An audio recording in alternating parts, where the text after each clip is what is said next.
ಒಂದು ಹೂ ಹೆಚ್ಚಿಗೆ ಇಡ್ತೀನಿ ಎಂಬ ಈ ಕವಿತೆ ಇಂದಿನ ಸಮಾಜದಲ್ಲಿ ಕಣ್ಮರೆಯಾಗುತ್ತಿರುವ ಮಾನವೀಯ ಮೌಲ್ಯಗಳ ಬಗ್ಗೆ ಮತ್ತು ವೃದ್ಧರ ತಳಮಳಗಳ ಕುರಿತು ಬಹಳ ಆಳವಾದ ನೋಟವನ್ನು ನೀಡುತ್ತದೆ.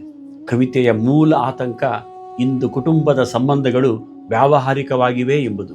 ಹೆತ್ತವರು ತಮ್ಮ ಮಕ್ಕಳನ್ನ ಮಮತೆಯಿಂದ ಸಾಕಿ ಬೆಳೆಸಿದರೂ ಬೆಳೆದ ಮಕ್ಕಳು ಹೆತ್ತವರನ್ನ ತಾತ್ಸಾರದಿಂದ ಕಾಣುವ ಮನೋಭಾವ ಎಲ್ಲೆಲ್ಲೂ ಸಾಮಾನ್ಯವಾಗಿದೆ.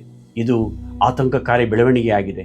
ತಮ್ಮ ಜವಾಬ್ದಾರಿಯನ್ನ ನಿಭಾಯಿಸುವ ನೆಪದಲ್ಲಿ ವಯೋವೃದ್ಧ ತಂದೆ ತಾಯಿಯರನ್ನ ಹಂಚಿಕೊಂಡು ಹಿರಿಯ ಜೀವಗಳ ತಲ್ಲಣಗಳನ್ನ ಅಲಕ್ಷಿಸುವ ಇಂದಿನ ಪರಿಸ್ಥಿತಿಯನ್ನ ಕವಿತೆ ಚಿತ್ರಿಸುತ್ತದೆ. ಈ ಕವಿತೆಯು ತನ್ನ ಜೀವನ ಸಂಗಾತಿಯಿಂದ ದೂರವಾಗಿ ದೊಡ್ಡ ಮಗನ ಆಶ್ರಯದಲ್ಲಿ ಇರುವ ಮುದುಕಿಯೊಬ್ಬಳ ಆತಂಕವನ್ನ ತಳಮಳವನ್ನ ಮುಖ್ಯವಾಗಿ ಚಿತ್ರಿಸಿದೆ. ದೂರದಲ್ಲಿರುವ ತನ್ನ ಗಂಡನಿಗೆ ಫೋನ್ ಮಾಡಲು ಮಾತಾಡಲು ಅವಳು ಚಡಪಡಿಸುತ್ತಿದ್ದಾಳೆ. ಫೋನು ಎಡಬಿಡದೆ ಜನಗುಟ್ಟುತ್ತಿದ್ದರೂ ಮುದುಕಿಗೆ ಫೋನ್ ಎತ್ತಿಕೊಳ್ಳಲು ಭಯ. ಅವಳಿಗೆ ಇರುವುದು ದಿಗಿಲು. ಸೊಸೆ ಏನೆನ್ನುವಳೋ ಎಂಬ ಚಿಂತೆ. ಜೊತೆಗೆ ಮಗನು ಎಷ್ಟು ಸಲವಮ್ಮ ಹೇಳೋದು ನಿನಗೆ ಎಂದು ಗದರಬಹುದು.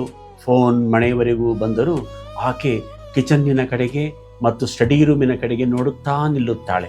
ಯಾರಾದರೂ ಬೇಗ ಆ ಕಡೆಗೆ ಬರಬಾರದೆ, ಫೋನ್ ಎತ್ತಿ ಯಾರೋ ಎಂದು ಕೇಳಬಾರದೆ ಎಂದು ಅವಳು ಕಾಯುತ್ತಾಳೆ. ಅವಳ ಜೀವವು ಫೋನ್ ಮಾಡುತ್ತಿರುವುದು ಮುದುಕನೇ ತನ್ನ ಗಂಡನೇ ಇರಬಹುದು ಎಂದು ಮನಸ್ಸು ಎಳೆಯುತ್ತಿದೆ. ಮುದುಕಿ ಸದ್ಯ ಕನ್ನಡ ದೇಶದ ದೊಡ್ಡ ಮಗನ ಸ್ಥಳದಲ್ಲಿ ಇದ್ದಾಳೆ. ಪಾಪ ಮುದುಕ ದೂರದ ಅಸ್ಸಾಮಿನಲ್ಲಿದ್ದಾನೆ, ಕಿರಿಮಗನ ಬಳಿ. ಅಲ್ಲಿಯ ಭಾಷೆ ಅವನಿಗೆ ಚೂರೂ ತಿಳಿದಿಲ್ಲ. ಮುದುಕನು ಫೋನ್ ಮಾಡಿದಾಗಲೆಲ್ಲ ಮಾತೇ ಮರ್ತೋಗಿದೆ ಕಣೇ ಎನ್ನುತ್ತಾನೆ. ಮಾತಾಡ್ತಾ ಇರು, ನಿಲ್ಲಿಸಬೇಡ ಎಂದು ದೈನ್ಯದಿಂದ ಗೋಗರಿಯುತ್ತಾನೆ. ಮುದುಕನು ಫೋನುಗಳನ್ನೇ ತಬ್ಬಿ ಹಿಡಿದಿದ್ದಾನೆ ಎಂಬುದು ಇಲ್ಲಿಂದಲೇ ಮುದುಕಿಗೆ ಗೊತ್ತಾಗುತ್ತದೆ. ಮುದುಕಿ ನಿಟ್ಟುಸಿರು ಬಿಟ್ಟು ಮೆಲ್ಲಗೆ ಅಳುತ್ತಾಳೆ. ಒಳಗೊಳಗೇ ನುಂಗುತ್ತಾಳೆ. ತನ್ನ ಅಳು ಮುದುಕನಿಗೆ ಗೊತ್ತಾದರೆ ಪಾಪ ಅವನು ಕೊರಗುತ್ತಾನೆ ಎಂಬ ದಿಗಿಲು. ಇತ್ತ ಮಗನಿಗೆ ಕೇಳಿಸಿದರೆ ಸುಮ್ಮನಿರಮ್ಮ, ಈಗ ಅಳುವಂಥದ್ದೇನಾಗಿದೆ ಎಂದು ಗದರುತ್ತಾನೆ. ಮುದುಕಿಗೆ ತನ್ನ ಗಂಡನ ಜೊತೆ ಮಾತನಾಡಲು ತೀವ್ರ ಇಚ್ಛೆ ಇದೆ. ಅವಳು ಕಷ್ಟಪಟ್ಟು ಮೆಟ್ಟಿಲು ಹತ್ತಿ ಮೊಮ್ಮಗಳನ್ನ ಕಾಡಿ ಬೇಡಿ ಫೋನ್ ಎತ್ತಲು ಕರೆಯುತ್ತಾಳೆ. ಆದರೆ ಜಾಣೆ ಮೊಮ್ಮಗಳು ತನ್ನ ಸ್ವಂತ ಕಂಪ್ಯೂಟರ್ನ ಮೇಲೆ 3 ಜಗತ್ತನ್ನೇ ನೆಲೆಗೊಳಿಸಿ ಕುಂತಿದ್ದಾಳೆ. ಮುದುಕಿಯ ಗಹನ ಸಮಸ್ಯೆ ಅಂದರೆ ಅಜ್ಜನ ಫೋನ್. ಮೊಮ್ಮಗಳ ಕಣ್ಣಿನಲ್ಲಿ ಜುಜಿಬಿಯದು. ತಾನು ಗಹನವಾದ ಕಂಪ್ಯೂಟರ್ ಪರದೆಯ ಮೇಲೆ ತಲ್ಲೀನಲಾಗಿರುವಾಗ ಈ ಅಜ್ಜಿ ಬಂದು ಕಡುಬಿನ ಸೋರೆ ಇಡಬಹುದೇ ಎಂದು ಸಿಡುಕುತ್ತಾಳೆ. ಕಡುಬಿನ ಸೋರೆ ಎನ್ನುವುದು ಗಂಭೀರ ಮಾತುಕತೆ ನಡುವೆ ಅಸಂಬದ್ಧದ ಪ್ರಶ್ನೆಗಳನ್ನ ಎತ್ತುವ ವ್ಯಕ್ತಿಗಳ ಬಗ್ಗೆ ಆಡಿಕೊಳ್ಳುವ ವ್ಯಂಗ್ಯದ ಗಾದೆ. ವಯೋವೃದ್ಧರ ಗಂಭೀರ ತೊಂದರೆಗಳು ನಮಗೆ ಕಡುಬಿನ ಸೋರೆಯಂತೆ ಜುಜುಬಿಯದ್ದು ಎಂದು ಕವಿಯತ್ರಿ ಹೇಳುತ್ತಾರೆ.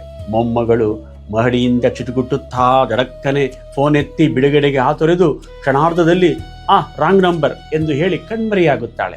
ಮುದುಕಿಗೆ ಈ ಹುಡುಗಿ ಸರಿಯಾಗಿ ಕೇಳಿಸಿಕೊಂಡಳೋ ಅಥವಾ ಗಡಿಬಿಡಿಯಲ್ಲಿ ರೈಟನ್ನೇ ರಾಂಗ್ ಎಂದಳೋ ಎಂಬ ಅನುಮಾನ. ಫೋನ್ ಮತ್ತೆ ಜಣಜಣಿಸಿದಾಗ ಮುದುಕಿ ಎರಡೂ ಕೈಯಲ್ಲಿ ರಿಸೀವರ್ ಎತ್ತಿ ಹಲೋ ನಾನೇ ಕಣ್ರಿ, ಮಾತಾಡ್ರಿ ಎಂದು ಹೇಳುತ್ತಾಳೆ. ತನ್ನ ಗಂಡನೊಂದಿಗೆ ನಿರಾಳವಾಗಿ ಮಾತಾಡಲು ಅವಕಾಶ ಸಿಗುವಂತೆ ಮುದುಕಿ ಒಳಗೊಳಗೆ ದೇವರಿಗೆ ಆ ಲೀಲಾ ಮಾತ್ರನಿಗೆ ಪ್ರಾರ್ಥನೆ ಮಾಡುತ್ತಾಳೆ. ಅವಳ ಪ್ರಾರ್ಥನೆ ಮಗನ ಕಾರು, ಮೊಮ್ಮಗಳ ಸ್ಕೂಟಿ ಮತ್ತು ಮೊಮ್ಮಗನ ವ್ಯಾನು ಹೊರಡಬೇಕು. ಮುಖ್ಯವಾಗಿ ಸೊಸೆಯೊಬ್ಬಳಿಗೆ ಈ ಹೊತ್ತು ಹೊರಗಿನ ಕೆಲಸ ಒಂದುಗೂಡಲಿ, ಅಷ್ಟು ಮಾಡಪ್ಪ, ನಮ್ಮಪ್ಪ, ಗುಟ್ಟೆ ಮಲ್ಲಪ್ಪ ಇವರೆಲ್ಲ ಹೊರಟರೆ ಆಚೆಗೆ ಒಂದಿಷ್ಟು ಹೊತ್ತು ನಿರಾಳ ಮಾತಾಡ್ತೇನೆ ನನ್ನ ಮುದುಕನ ಕೂಡ. ಅದಕ್ಕಾಗಿ ಒಂದು ಹೂ ಹೆಚ್ಚಿಗೆ ಇಡ್ತೀನಿ ನಿನ್ನ ಗಟ್ಟಿ ಪಾದಕ್ಕೆ.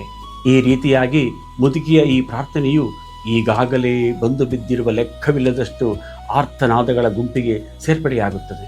ಈ ಕವಿತೆಯು ವೃದ್ಧರನ್ನ ಪ್ರೀತಿ, ಗೌರವ ಮತ್ತು ಆದರಗಳಿಂದ ಕಾಣುವ ಮನೋಭಾವವು ಕೇವಲ ಕರ್ತವ್ಯಕ್ಕೆ ಮಾತ್ರ ಸೀಮಿತವಾಗಿರುವುದನ್ನು ನೋವಿನಿಂದ ನಿರೂಪಿಸಿದೆ. ದೂರವಾಣಿಯ ಮೂಲಕ ಪರಸ್ಪರ ಧ್ವನಿ ಕೇಳಲು ಚಡಪಡಿಸುವ ಹಿರಿಯ ಜೀವಗಳು ಇಂದಿನ ಕೃತಕ ಸಂಬಂಧಗಳನ್ನು ಕುಟುಕುವಂತಿವೆ. ಹಿರಿಯ ಜೀವಗಳ ತವಕ ಮತ್ತು ತಲ್ಲಣಗಳ ಚಿತ್ರಣವು ಹೀಗಿದೆ. ಕಂಪ್ಯೂಟರ್ ಮತ್ತು ಆಧುನಿಕ ಜಗತ್ತಿನ ತಲ್ಲೀನತೆಯಲ್ಲಿ ನಾವು ನಮ್ಮ ಹಿರಿಯರ ಗಂಭೀರ ಸಮಸ್ಯೆಗಳನ್ನು ಕಡುಬಿನ ಸೋರೆಯಂತಹ ಅಸಂಬದ್ಧ ವಿಷಯವೆಂದು ಭಾವಿಸಿ ಅಲಕ್ಷ್ಯ ಮಾಡುತ್ತಿದ್ದೇವೆ.